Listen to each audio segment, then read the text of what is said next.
Welcome back to Fossil Ridge Games. Today we are talking about my father's work. This is going to be the first of several videos, and I'm going to teach you the basic game mechanics. So first off, what is this game? What is My Father's Work? My Father's Work is a generational game in which you are going to be placing workers. So a multi-generational worker placement game. So kind of what does that mean? You're going to have 3 different generations, which is tracked by this generation marker on the side of the board. And then for each generation, you have 3 different rounds, the early, middle, and late years of each of those generations. So really what it comes down to is that you kind of have 9 rounds in the game.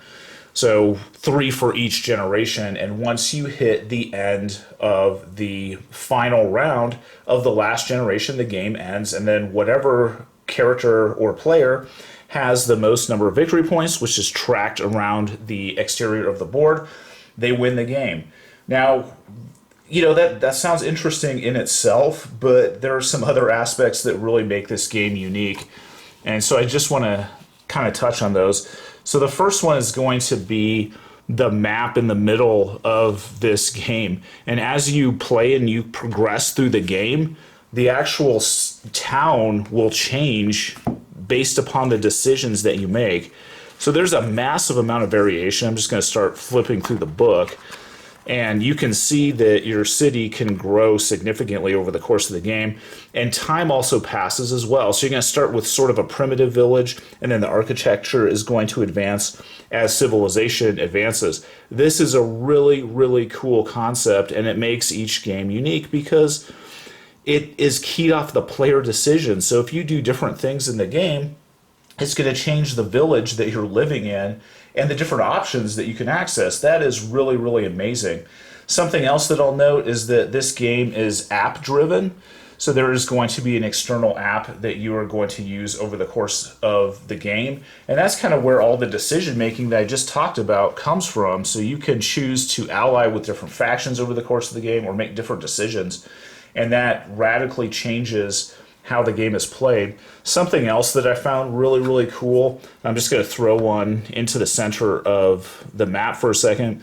It's going to come with 3 different scenarios. And what's neat about this is that each of the scenario packs has completely different meeples and different pieces that are associated with it, different tokens, and also different things that you can interact with over the course of the game.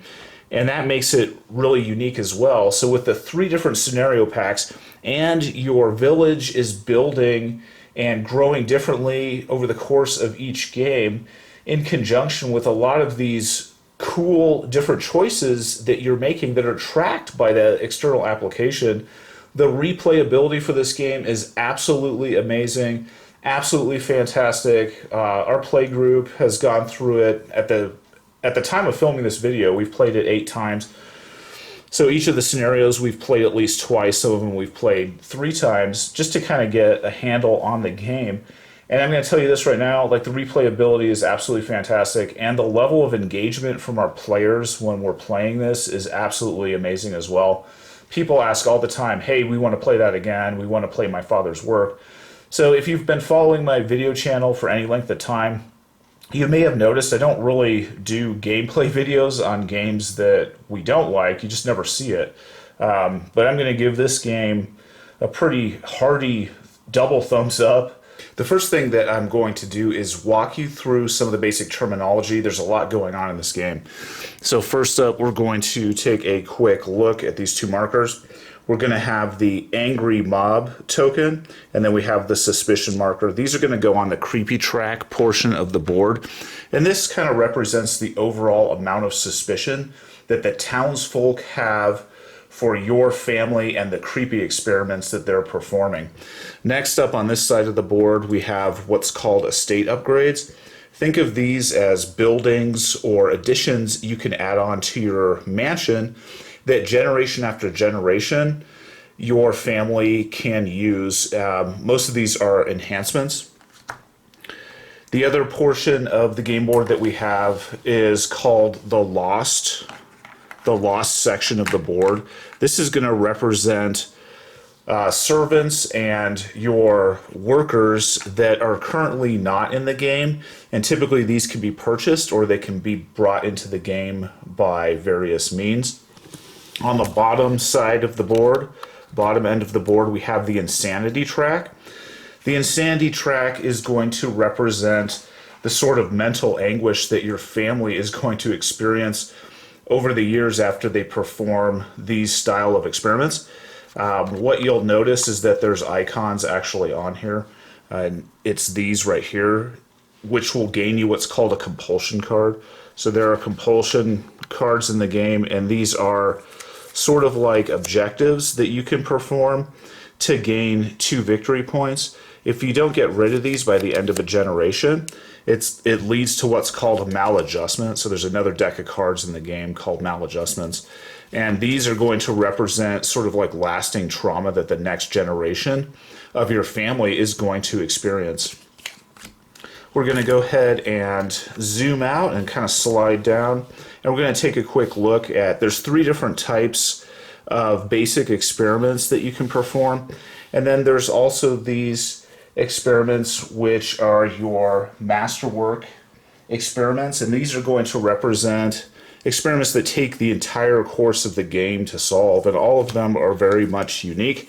So it ranges from building a time machine to a teleporter to becoming immortal to building a love potion, and these just go on and on and on, and this represents a really fun part of the game.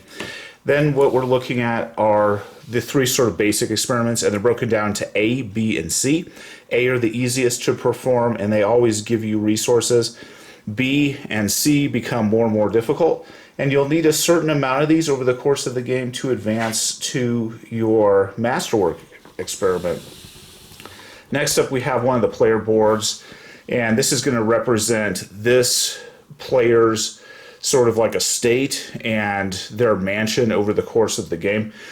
Up in this section of the board is called a quarters, and this is going to represent your unused sort of meeples for the course of the game. These are going to be your workers that you're going to be placing out onto the board. You also have this portion of the track, which kind of represents the amount of knowledge that you've built up over the different generations. And then around the edge of the board, this is where you're going to be putting down your estate upgrades. You're going to start from the left-hand side and build kind of around the board, and each one is going to have a certain cost. When you hit this area over here, they're going to cost an additional $1 to $2 over the course of the game. Next, I'm going to go through the resource tray. There's quite a bit going on in this tray, so I'm just going to go ahead and show you the different types. This is the version of the game. This kind of the enhanced version. It has the really nice pieces, so your pieces might vary. But first up, we have these potions, which are going to represent chemical resources. Next, we have these coffin style icons, and this is going to represent body resources. It's kind of creepy, but it's like almost like corpses.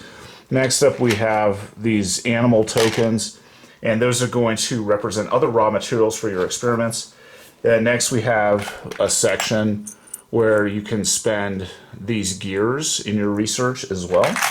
The game also comes with various types of money in $1 and $5 denominations, which is pretty cool. And then what you have are these knowledge cubes, and they come in 4 different colors. You have sort of this gray color, which is going to represent occult knowledge, and so you can use this. You're going to have to spend these for typically your B and C level experiments, and also your masterwork experiment at the end of the game. Next up in the blue section, this is going to represent chemistry. Next up, we have the green cubes, which is knowledge that you can spend for biology style experiments. And then finally, we have these yellow tokens, which are used for engineering style experiments. I'm going to have a quick discussion about what I call resource hoarding. And at the bottom of the screen, this kind of represents a player that has spent a lot of their workers over the course of the game really amassing a massive amount of resources. And the kind of the bad thing about this is that at the end of each generation, all of your resources get discarded.